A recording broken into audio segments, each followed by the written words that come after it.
Assalamualaikum warahmatullahi wabarakatuh. Selamat siang Bapak Ibu. Terima kasih atas partisipasi Bapak Ibu dalam kegiatan dari Geosoftware Community.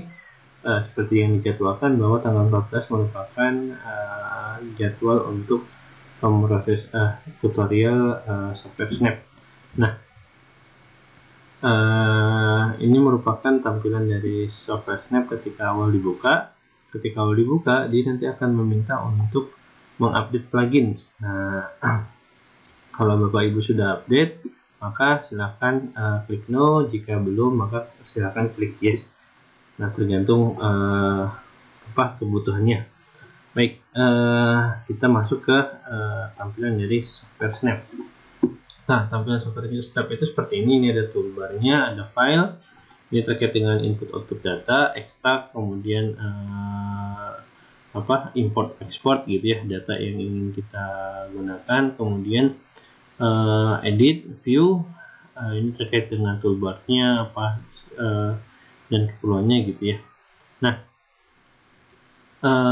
selanjutnya analisis gitu ya, misalkan analisis itu nanti ada plotting, scatter plot, correlative plot. Ini terkait dengan korelasi ya, mengkorelasikan data, kemudian informasinya, geocoding, histogram, statistik. Ini menghitung secara manual. Jadi misalkan saya ingin memfilter data secara manual gitu ya, dengan koherensi di atas 0,5. Jadi semakin bernilai 1, koherensinya itu semakin baik, di bawah menuju 0 itu semakin buruk. Jadi misalkan berdasarkan literatur dikatakan bahwa koherensi di atas 0,5 itu yang paling baik, maka saya akan filter secara manual gitu ya kan, dengan koherensi 0,5 di atas 0,5. Nah, ini bisa dilakukan di sini. Nah, selanjutnya ada layer, ada vektor, ada raster, ada optik, ada radar, ada tools. Nah, untuk yang kita ketahui bahwa data Sentinel itu, produk dari Sentinel itu ada GRD sama SLC. Jadi komennya itu akan ada dua data itu, yaitu GRD dan SLC itu. Nah, selanjutnya untuk yang pertemuan hari ini kita akan membahas menggunakan data radar format SLC. Jadi nanti bentuknya seperti ini.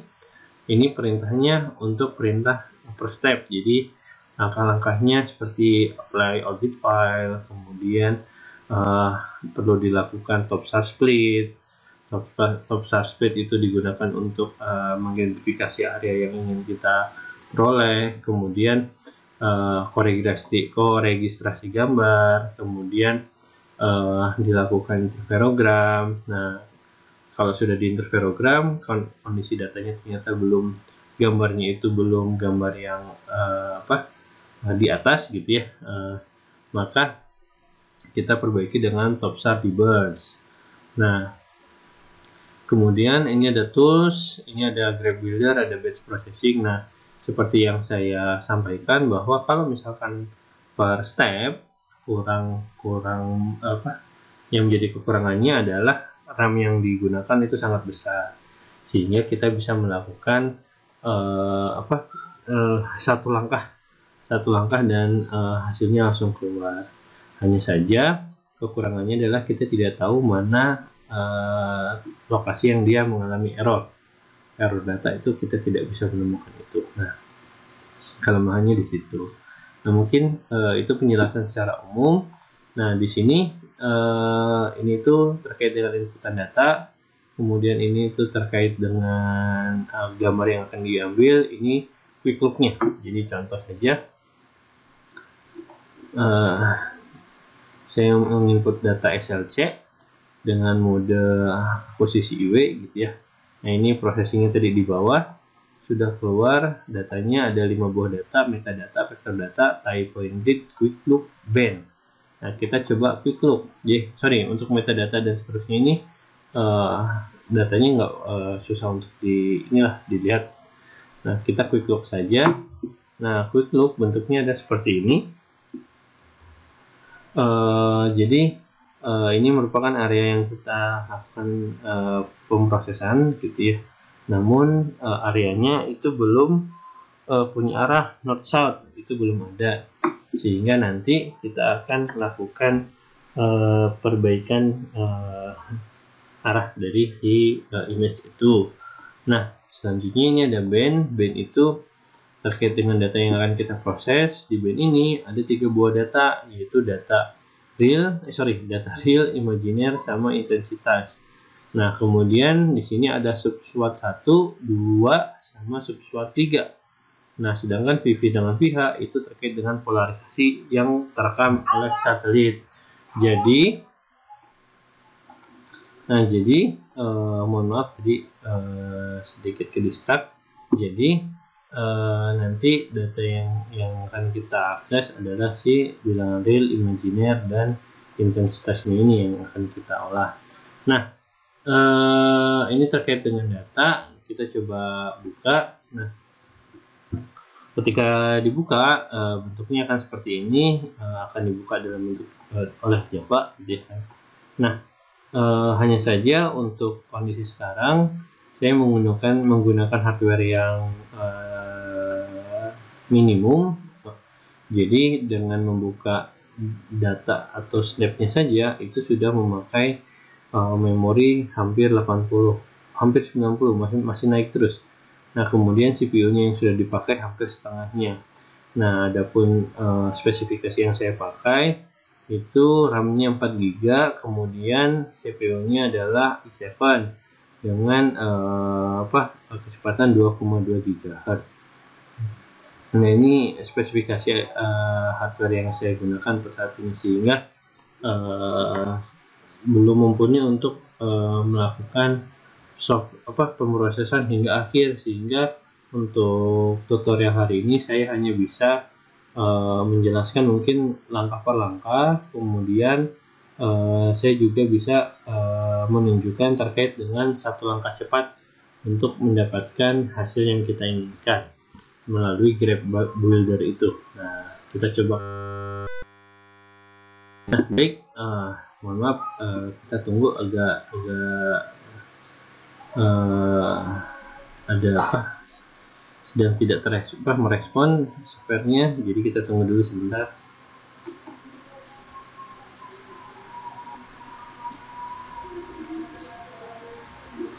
Oke, baik.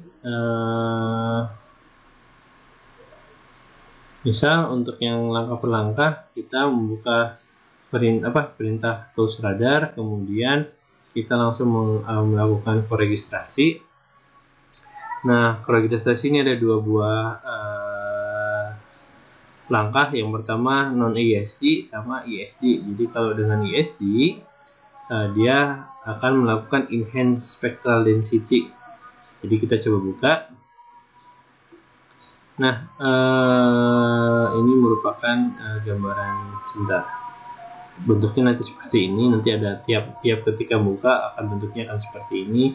Namun karena sedang sambil running yang lain gitu ya, tadi sambil buka data, maka dia lagi tinggi. Jadi semoga cepat. Nah, berikut merupakan tampilan dari koregistrasi seperti ini. Jadi ada read data 1, read data 2. Jadi karena nanti kita membutuhkan 2 buah image, maka yang harus kita inputkan ke dalam software Snap itu 2 image juga. Nah, selanjutnya ini ada top chart split. Jadi mohon maaf, ini karena lagi-lagi karena sambil ngebuka image gitu ya, ngerender image, jadi agak lemot. Jadi sambil tunggu. Nah, baik, ini merupakan tampilan dari top chart split. Jadi top chart split itu kita ingin diminta untuk memilih area yang akan kita proses. Oh, maaf, ini jadi zoom out.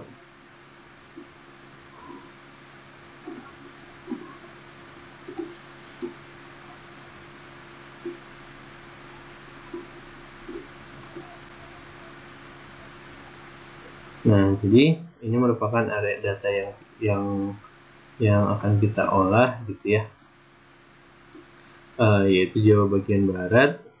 Kemudian areanya sebesar ini, sekotak yang warna merah.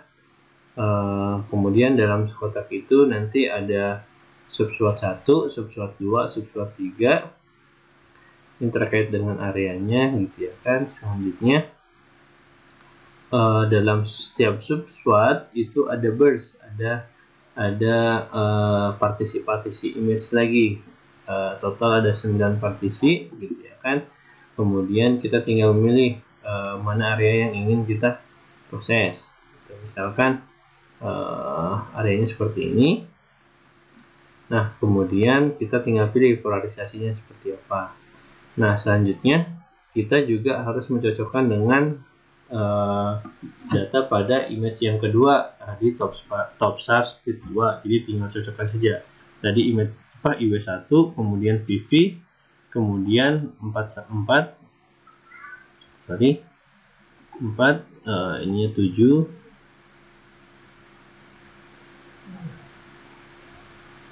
Nah, kita cocokkan lagi, takut salah. Coba dicek. Oke, 4-6 bukan 4-7. Jadi kalau misalkan salah, nanti dia akan error dalam registrasi, sehingga tidak bisa dilakukan registrasi. Nah, ini tinggal kita cocokkan lagi. Nah, kemudian masuk ke apply orbit file. Apply orbit file ini kita mencocokkan dengan orientasi dari pengorbitan satelitnya. Nah, kita ambil defaultnya saja. Ini tunggu dulu. Nah, sekarang sudah keluar hasil dari yang render gambarnya. Ternyata hasilnya error dikarenakan out of memory. Jadi datanya terlalu besar sehingga RAM-nya kurang dan datanya terlalu besar sehingga tidak bisa memproses data tersebut. Nah, orbit filenya kita pilih yang default saja, gitu kan, baik itu gambar 1 maupun gambar kedua. Kemudian untuk back geocoding, di sini kita perlu memilih digital elevation modelnya, mau itu SRTM 3 second atau 1 second. Ini terkait dengan resolusinya. Kalau 3 second itu 90 kali 90, dan 1 second itu 30 kali 30. Nah, selanjutnya enhance spectral density. Nah, enhance spectral density itu terkait dengan kita akan mengamplifikasi amplitude yang kita inginkan. Nah, terus parameter yang kita masukkan berapa nilainya. Nah, ini tidak ada yang pasti gitu ya, dicoba-coba saja. Biasanya saya coba-coba bandingkan data yang ekstrim minimum dan ekstrim maksimum supaya saya tahu perbedaannya ada di mana. Nah, selanjutnya yang perlu menjadi pemikiran buat rekan-rekan adalah terkait dengan cross correlation, threshold, sama coherence threshold, outlier removal. Jadi ini cross korelasi batasnya itu 0,1. Jadi di bawah 0,1 itu dianggap dihilangkan datanya. Kemudian coherence threshold pun seperti itu juga. Jadi di bawah ini itu nilai coherence-nya datanya akan dihilangkan. Nah, selanjutnya datanya tinggal disimpan. Namanya apa, kemudian di tempat mana. Kemudian run. Oleh karena itu, kalau misalkan per step dia selalu mengeluarkan output file sehingga numpuk dan RAM-nya pun ikut numpuk. Nah, kita lanjut. Setelah koregistrasi, maka langsung ke interferogram. Jadi interferogram, kemudian tinggal pilih produknya itu hasil keluaran dari top koregistrasi. Kemudian processing parameternya itu mengikuti inputan dari top koregistrasi juga. Nah, Setelah selesai memilih parameter, kemudian tinggal nama filenya apa, kemudian disimpan, dan selanjutnya di running. Nah, selanjutnya setelah interferometri masuk ke top deburs. Nah, top deburs ini digunakan untuk mengubah gambarnya sesuai dengan gambar vertikal dari area pengamatan. Jadi tidak menyudut seperti ini. Nah, kurang lebih seperti itu. Parameternya apa? Parameternya tinggal pilih polarisasinya vertikal-vertikal atau vertikal-horizontal. Oke, jika sudah maka tinggal di run, ya. Nah, itu yang first step. Nah, bagaimana kalau misalkan yang satu langkah sekaligus? Maka kita akan menggunakan graph builder. Nah, di graph builder ini bentuknya seperti ini. Jadi ini merupakan area yang akan kita buat diagram clear-nya. Jadi nah, karena kita membutuhkan dua buah data inputan, maka kita akan membuat inputan dulu, dua inputan. Jadi inputan pertama, inputan kedua. Nah, kita cek di sini. Nah, di sini ada read, write, read. Nah, kalau kayak gini berarti algoritmanya adalah dari read langsung ke write terus jadi read lagi. Oleh sebab itu kita perlu menghilangkan si write karena ini tidak sesuai dengan alur diagram yang kita inginkan. Nah, setelah read maka kita akan mencari area yang kita inginkan gitu ya. Kita memilih area yang kita inginkan dulu, yaitu dengan top char split. Iya, top char split. Nah, ini top char split. Kita butuh dua buah top char split. Radar, sentinel, top char split ada dua. Kemudian setelah top char split, kita melakukan orbit file. Orbit file itu di ini dia play orbit file. Kemudian satu lagi. Nah, selanjutnya kita memasukkan back geocoding atau koregistrasi karena di sini itu tidak ada enhance, jadi satu-satu, jadi back geocoding dulu. Kemudian kita lakukan enhance. Nah, setelah enhance kita akan melakukan interferometri. Product interferometri atau interferogram. Kemudian kita melakukan top deburs. Nah,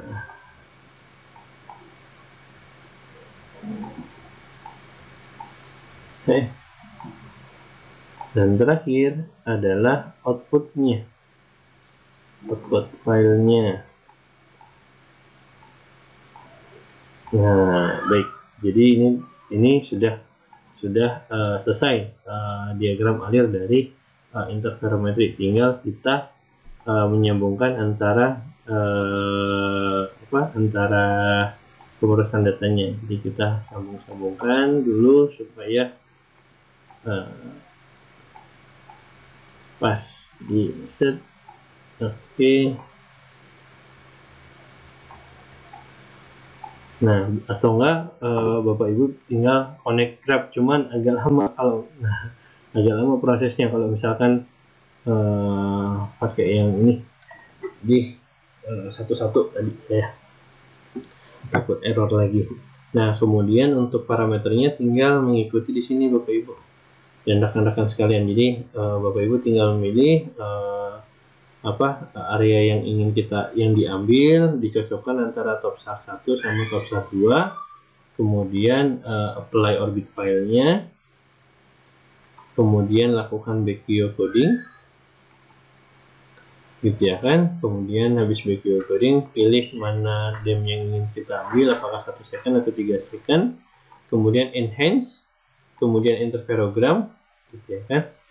Interferogram, selanjutnya top char deburs, dan terakhir adalah write, dan ini datanya langsung keluar dalam bentuk interferogram gitu. Kurang lebih seperti itu Bapak Ibu penjelasan terkait dengan software Snap, baik itu dengan langkah per langkah maupun dengan satu langkah sekaligus. Oh ya, satu lagi, kalau misalkan Bapak Ibu ingin men-save algoritma ini, tinggal di save gitu kan, atau Bapak Ibu punya algoritma yang sama, tinggal di load, nanti keluar seperti ini. Dan kalau misalkan sudah, tinggal di run, sehingga nanti outputnya ketahuan seperti apa. Mungkin seperti itu Bapak Ibu dan rekan-rekan sekalian untuk tutorial software dari Snap. Insya Allah nanti hari Kamis kita akan melakukan aplikasinya ke mana deformasi, baik itu uplift maupun subsidence. Nah, mungkin itu dari saya. Terima kasih. Assalamualaikum warahmatullahi wabarakatuh.